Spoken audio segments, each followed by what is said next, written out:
All right.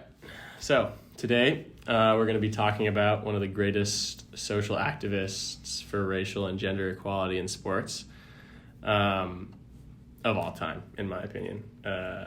He's done over 2,800 public speeches, published over 550 articles, written 16 books, and is the director of the Institute for Diversity and Ethics in Sports. We actually got the chance to see Richard Lapchick actually talk in front of our sports teams here at Pacific. And we got the opportunity to meet him before and after, ask him questions. He came to Pacific and hung out in our auditorium, gave us a speech. Yeah, it was awesome. One thing that I kind of picked up that I'm sure other people had the same thoughts is like not a lot of people actually knew really who he was or like what he was about before he came. So I thought it was a super cool opportunity for us students to kind of learn about what he did and kind of his inspirations and how he impacted the world, honestly. So it was pretty crazy. We actually, Pacific University gave him an award, and so that was pretty awesome. Yeah, we have it's the first time this award has been given out by Pacific. It's the Humanitarian Medal for Service and Social Justice. It's pretty cool. Like JJ said, we didn't really know what to expect coming into it, honestly. It was a required event by my basketball team that we went to. We do professional building, relationship building stuff, and this was a meeting that we had to go to, and we didn't really know what it was, and we thought we were just going to sit down and have somebody talk to just us, but we walked into the auditorium, and there was, it was packed. There's a bunch of people there, and it was awesome. It was a great experience. Now, his father is Joe Lapchick.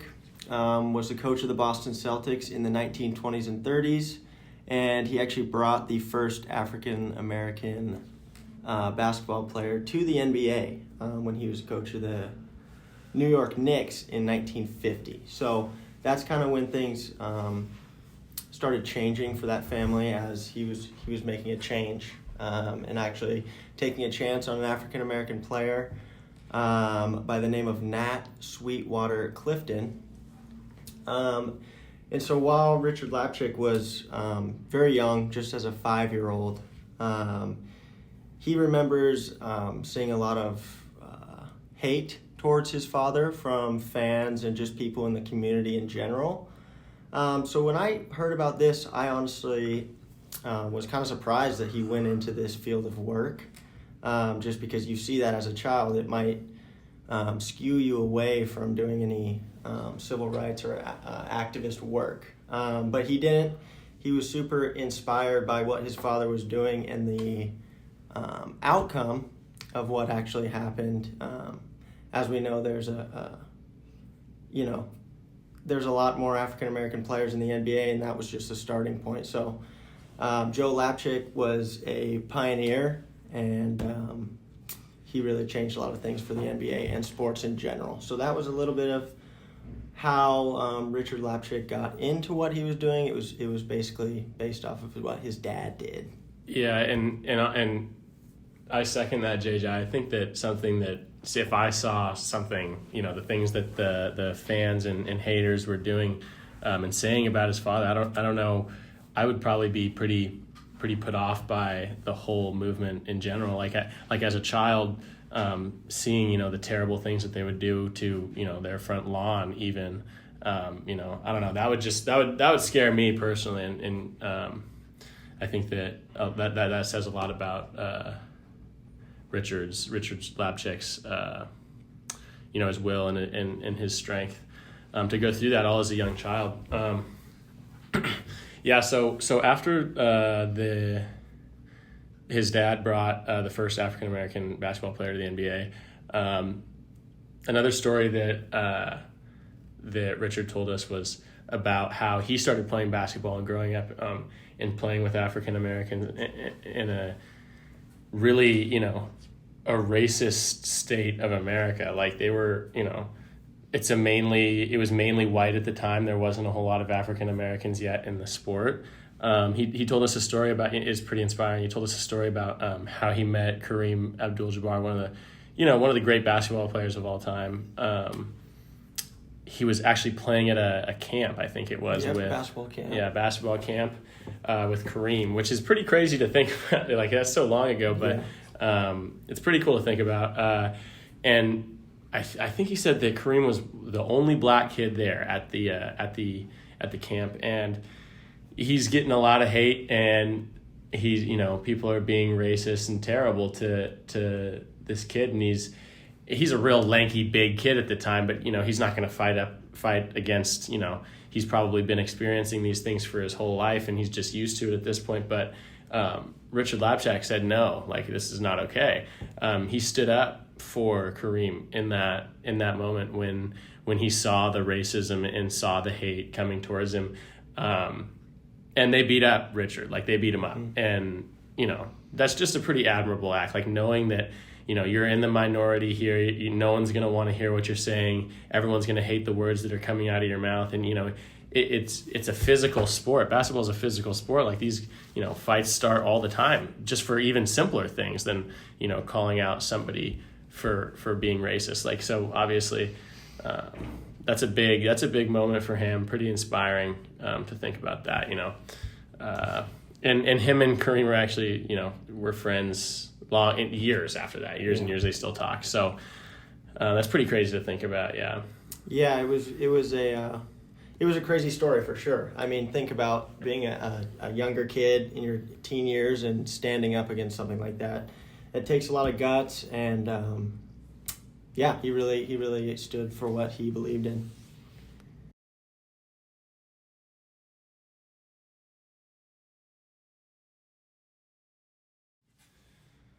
Okay, so getting into a little bit of the activist work that Dr. Lapchick actually did, one of the main things that kind of got his name out there happened in the 1970s in South Africa, just before the Olympics. And so what happened there, Lapchick went down to South Africa and started fighting apartheid, which was basically what they were trying to do was make only white athletes in South Africa be able to compete in the Olympics, just based off race. So they weren't going to let any Africans compete in the Olympics. So Dr. Lapchick went down there and started boycotting. He was one of the leaders of that boycott. And it was a huge thing, and Americans knew that he was down there doing it. So people were not happy with him standing up for black people, even though they were well qualified to compete in the Olympics.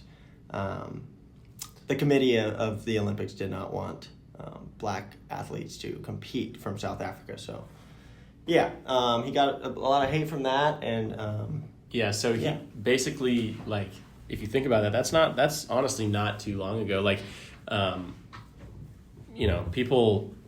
people think about that time, and it really just seems to be like a time before all this activist stuff is going down. But it 1970s, and that's not too long ago, right? If we think about it, like, our parents are born in that time range, and they lived through that stuff, and to think about that being so close to like times nowadays where so much has changed. Obviously we have a lot of work to do, and we're not even close to where we need to be at as a society, but just to think about how short of a time that was ago, and and all this work that he's been doing to get us to the point where we are to get today. He's really it's sort of like pioneer work. Like, this is amazing that he took part in that. But as JJ said, he got a lot of hate for that, and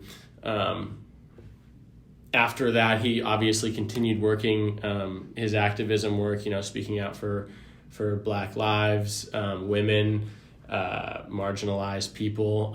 And then in 1978, he was physically attacked in his college office. Yeah, this is in February.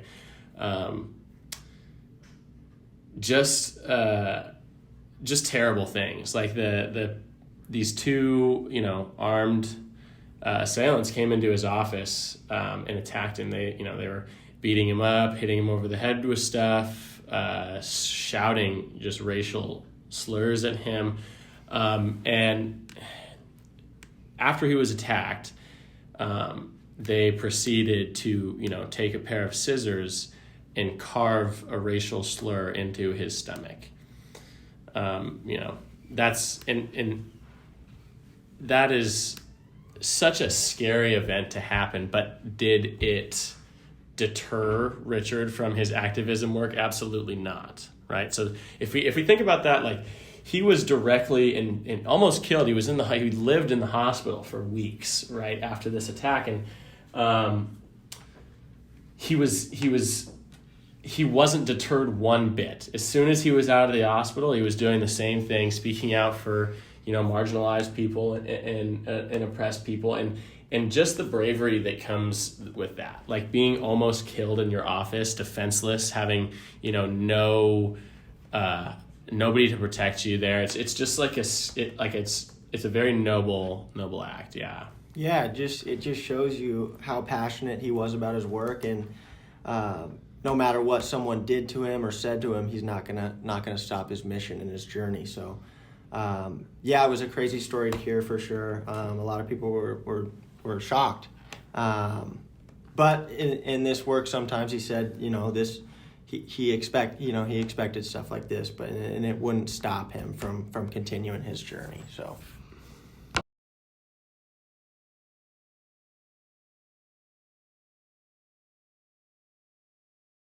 A little further forward in the future, actually to present day today, he's still obviously working in the social justice field. He is a published writer who writes for ESPN often about gender and hiring, racial hiring. He's an advocate for the WNBA, and he's writing a lot about how the work that his father started so long ago and that put him into the field, we still have a long way to go. A recent title from one of the articles that he worked on for ESPN is MLB still has got work to do in racial and gender hiring. So obviously the voice that he's speaking and the change that he's putting out into the universe is working. And it's just like he's still on it. After all these years, he keeps going. To write an article about still needing work to do really shows the passion that he has for this work, and he really believes in it at that. And he's still writing articles to this day. So yeah. Yeah, and a little, like Jacob said a little bit, Dr. Lapchick isn't just working in the racial justice field. He works with gender and disability. So he's really just trying to create equality for everybody. And yeah, he's still a professor at UCF, as well as touring around the country, giving presentations and speeches, and he's still very much working.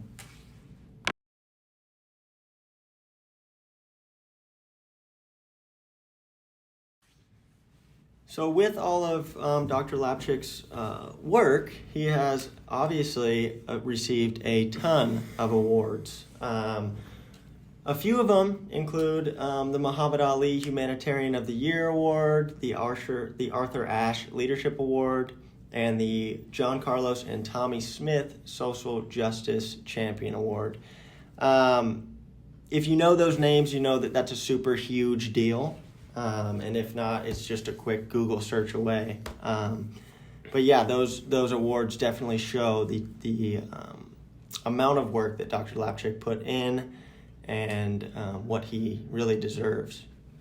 Yeah, and along with these, we have the Pacific one as well. We'll get to that a little later. But after leading those boycotts in South Africa,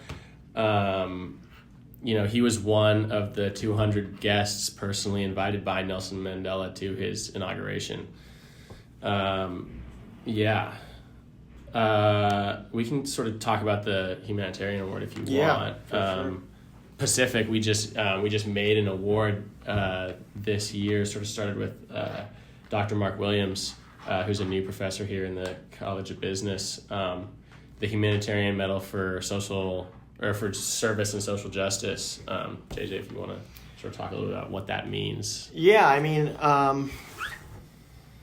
how I kind of perceived it when we gave him that award, since I had no idea that we were even starting it before he came.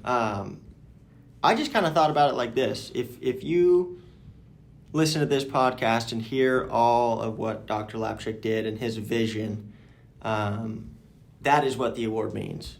It's kind of a hard thing to explain, but Jacob, if you want to take the reins on how people can receive it or who we're kind of giving.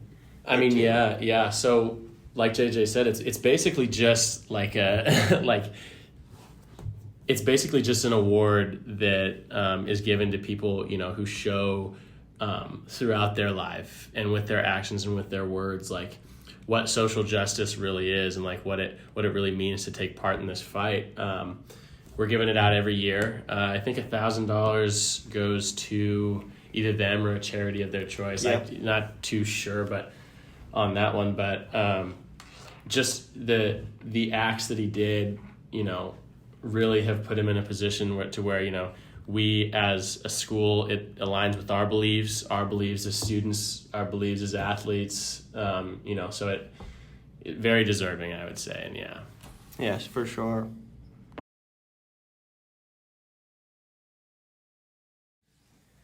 And that about wraps it up. I hope you guys enjoyed listening to this podcast about Dr. Richard Lapchick. I hope it kind of inspired you to kind of dig a little bit deeper and maybe do more. I think that's kind of the goal for all of us nowadays, to do whatever we can to help this fight and be the best version of ourselves to help other people.